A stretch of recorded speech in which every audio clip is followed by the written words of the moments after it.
Hello नमस्कार दोस्तों, एक बार पुनः मैं अपने यूट्यूब चैनल उपयुक्त ज्ञान एजुकेशनल चैनल पर आप सभी साथियों का हार्दिक स्वागत करता हूं। मैं पीयूष चौबे।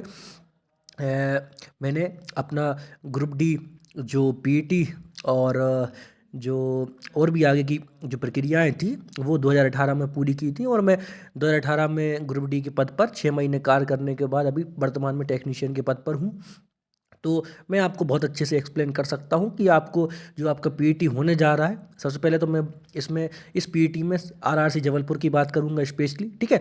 अगर आप आरआरसी जबलपुर से जुड़े हुए कैंडिडेट हैं तो आपके लिए ये वीडियो काफ़ी महत्वपूर्ण साबित हो सकता है। तो चलिए हम शुरू करते हैं। जैसा आपकी सभी को पता है कि आपका जो फिजिकल की डेट आ चुकी है और आपका जो एब्सेंटियों के लिए ब्लॉक डेट है वो भी तय है।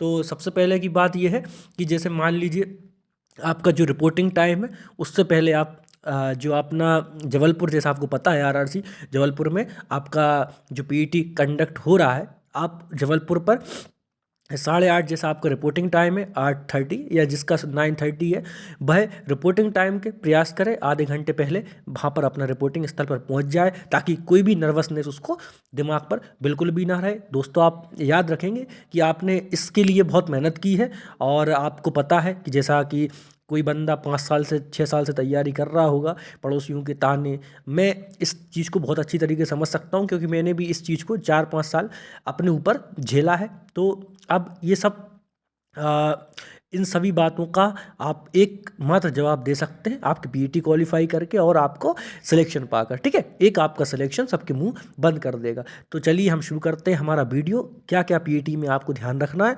सबसे पहले, यदि आप चैनल पर नए हैं तो प्लीज़ आप चैनल को सब्सक्राइब करें। मैं विश्वास दिलाता हूँ कि आपका जो आरआरसी जबलपुर के स्पेशली जो आपके पीईटी के बाद डॉक्यूमेंट वेरिफिकेशन है, मेडिकल है, उसकी प्रक्रिया हम चैनल पर बिल्कुल 1 बाय 1 फुल डिटेल से तय करेंगे, और आपको इस चैनल से जुड़कर कुछ ना कुछ लाभ का सामना होगा, कुछ ना कुछ फ़ायदा आपको होगा। चलिए हम शुरू करते हैं।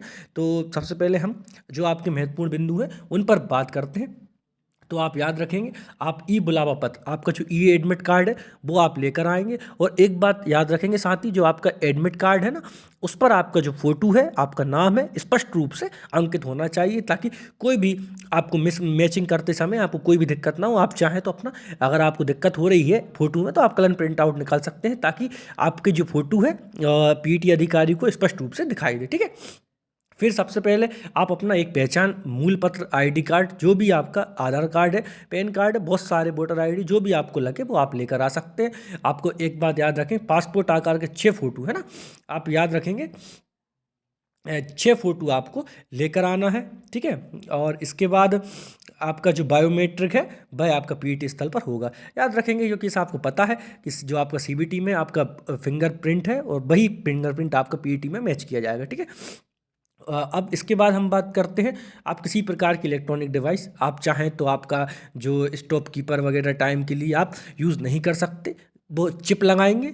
आप उस चिप पर पूर्णतः विश्वास रखें, बिल्कुल ऑटोमेटिक रहेगी, और उस पर आपकी जो एक्चुअल टाइम है वो बिल्कुल आपको अंकित होगी, और आप उससे संतुष्ट होंगे ना। आप जूते आपके जो है अनिवार्य हैं, और याद रखेंगे दोस्तों, आप जो जूते हैं वो हल्का पहन के जाएं, है ना। सेगा, कमाची, इस तरीके के आप जो स्पोर्ट्स शूज़ हैं उनका उपयोग करें, ताकि आपके जो पैर हैं वो हल्के रहेंगे, और हल्के पैर आपको दौड़ने में मज़ा आएगा, है ना। और दौड़ते समय आप किसी प्रकार का मतलब शर्म वगैरह ना करें। शॉर्ट्स आप प्रेफर कर सकते हैं, शॉर्ट्स और बनियान काफ़ी कंफर्टेबल आपके लिए रहेगी। अब ठंड रहेगी उस टाइम पर, तो आप अपने हिसाब से देख लें। बहुत से बंदे शॉर्ट्स और बनियान में दौड़ना बेस्ट समझते हैं। बाकी ठंड के हिसाब से आप अपना कॉस्ट्यूम एडजस्ट कर सकते हैं, क्योंकि सब बंदे अलग अलग तौर पर उनकी बॉडी टेम्परामेंट होती है, और उसी हिसाब से वो अकॉर्डिंग उसके बिहेव करती है, ठीक है।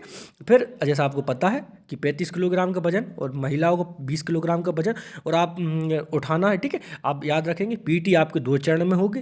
पहले उम्मीदवारों का वजन उठाने का परीक्षण किया जाएगा, ठीक है। पहले आपको वजन उठाना, इसके बाद आपकी रनिंग होगी। पहले टेस्ट में फेल यानी वेट कैरी करने का मतलब उस स्टेज पर ही एलिमिनेशन होगा। अगर आप वेट कैरी करने पर ही डिसेबल पाए गए तो आपका एलिमिनेशन उसी स्टेज पर हो जाएगा, ठीक है। आप बेट की रीइंग टेस्ट में एक सैंडबैग शामिल होगा, जिसमें उम्मीदवार इसे ले जाना चाहता है। सैंडबैग को जमीन पर गिराए बिना फिनिशिंग लाइन तक आपको ले जाना है, ठीक है। आप याद रखेंगे, पीटी की वीडियोग्राफी होगी और बायोमेट्रिक से मिलान किया जाएगा, ठीक है। एक बात और है, उम्मीदवार को सलाह दी जाती है पीटी कार्यक्रम से ठीक पहले भोजन के सेवन से बचें। ठीक है, आप भोजन ना करें पीटी, नहीं तो आपका पता चले कि आप आपके आलू के पराठे या मम्मी ने जो कुछ बनाया है वो सब खा लें और दौड़ने में आपको दिक्कत हो। और मैं तो ये भी कहूँगा कि जैसे आपका फिजिकल 17 को है 18 को है, तो 18 की जो 17 की जो आपकी रात रहेगी उसमें भी आप हल्का भोजन करें, किसी प्रकार का तेली ये सब चीज़ें ना खाएं, ताकि आपका जो पेट है और आपका जो पूरा वो जो बॉडी का सिस्टम है वो काफ़ी अच्छी तरीके से वर्क करे। आपको पता है कि आपकी इस दौड़ की कीमत क्या है, एक नौकरी की कीमत इस समय आपको बहुत अच्छे से पता है। पहले कोविड-19 के दौर में 3 साल आपके वैसे ही बर्बाद हो चुके हैं और आपके घर वालों आपको बहुत उम्मीद से आपकी तरफ देख रहे हैं। तो मेरा तो यही अनुरोध है कि आप जितना हो सके अपने हेल्थ पर ध्यान दें, है ना। और एक और चीज़ है दोस्तों, इसको थोड़ा सा मैं आपको विशेष तौर पर बताना चाहूँगा। इन्होंने लिखा हुआ है कि जो आपका पीटी स्थल के अंदर है ना, पंजीकरण काउंटरों के बाहर कोई मूत्रालय नहीं होगा। इसका मतलब ये है, हम जैसा कि मैंने भी दिया था जब RRC जबलपुर में, तो एक हॉल है जिसमें आपका पीटी और जो डॉक्यूमेंट जो आपको बुलवाए जाएंगे उनको सब सेल्फ डिक्लेरेशन वहीं आपको सबमिट करवा दिया जाएगा। सब कुछ फिलअप कराने के बाद आपको ग्राउंड पर भेजा जाएगा। तो आपका जो हॉल है ना उसमें बहुत अच्छी तरीके से आपकी व्यवस्था है। तो आप जो भी मूत्रालय वगैरह या जो कुछ भी आपको लगे वहाँ कर ले, क्योंकि आपको जैसे ही आप ग्राउंड में प्रवेश कर जाएंगे उसके बाद आपको किसी भी प्रकार के किसी भी तरीके से, मतलब आप कितना भी उनसे रिक्वेस्ट कर लें वो आपको ग्राउंड छोड़ने की अनुमति नहीं देंगे। इसलिए दोस्तों ये बहुत बड़ी बात है और थोड़ा सा आपको लग सकता है और कि मैं क्या बात कर रहा हूँ, लेकिन ये बहुत इंपॉर्टेंट बात है। तो आप जो भी है आपका फ्रेश वगैरह जो कुछ भी होना है, पैसे तो आप अपने रूम से ही आएंगे, लेकिन जो जैसा यूरिन प्रॉब्लम ये तो नेचुरल कॉल है, सबको आ सकती है। तो आप वहीं पंजीकरण हॉल में इस सब से फ्री होकर आएँ। ठीक है, उम्मीदवार सुनिश्चित कर लें कि वह सही तरीके से, मतलब कोई के तरीके का स्ट्रेस ना लें। और रेलवे जैसा आपको पता है कि बिल्कुल फेयर भर्ती कराता है और इसकी गवाही मैं दे सकता हूँ, क्योंकि मैं अभी तीसरी भर्ती में NTPC में अभी डॉक्यूमेंटेशन के बाद मेन लिस्ट में वेटिंग के लिए अभी, मतलब सॉरी, जो आपका पैनल आना है उसके लिए वेटिंग कर रहा हूँ। तो आप देख सकते हैं जब एक बंदा 3 नौकरी ले रहा है तो रेलवे बिल्कुल फेयर है। तो आप किसी प्रकार का अपने मन में डाउट ना लाएं। ठीक है, और एक बात और है दोस्तों, आप कोविड प्रोटोकॉल का पालन करेंगे। आप जैसे इसके बाद जो मैं बता देता हूँ, ये आपका डिक्लेरेशन फॉर्म है, इसको भी आप निकलवा लें, है ना। इसमें roll number signature of candidate ये रहेगा। तो आप ये जो डिक्लेरेशन है ये स्पष्ट रूप से निकाल लें और इसको भर कर आपके साथ लेकर आएँ। ठीक है दोस्तों, उम्मीद है आपको ये वीडियो पसंद आया होगा। आप अगर चैनल पर नए हैं तो प्लीज़ चैनल को सब्सक्राइब करें, शेयर करें। तो मैं आपको बहुत अच्छे से इसलिए गाइड कर पाया क्योंकि मैंने इन सब चीज़ों को 2019 में 2018 में जो था मेरा, मतलब सॉरी 30 मार्च 2019 को मेरा फिजिकल था। मैंने ये सब चीज़ें अपने फिजिकल में प्रैक्टिस की और मेरा सफलतापूर्वक हो गया, इसलिए मैंने आपको गाइड किया। बाकी अगर कुछ आपको क्वेरी हो तो आप अपना क्वेश्चन कमेंट के माध्यम से भेज सकते हैं। चलिए, आप सभी के लिए बहुत बहुत शुभकामनाएं। जो आपने संघर्ष किया है उसका परिणाम आपको निश्चय ही रूप से प्राप्त हो और उज्जवल भविष्य की आपकी कामना है। ये तो सिर्फ मात्र आपका पड़ाव है, मैं ये बिल्कुल नहीं कह रहा कि ये ग्रुप डी के में आप रुक जाएं। बहुत अच्छा प्रयास करें, लेकिन अभी नौकरी ले लें ताकि आपके जो घर परिवार है वह अच्छे से चल सके। जय हिंद, जय भारत।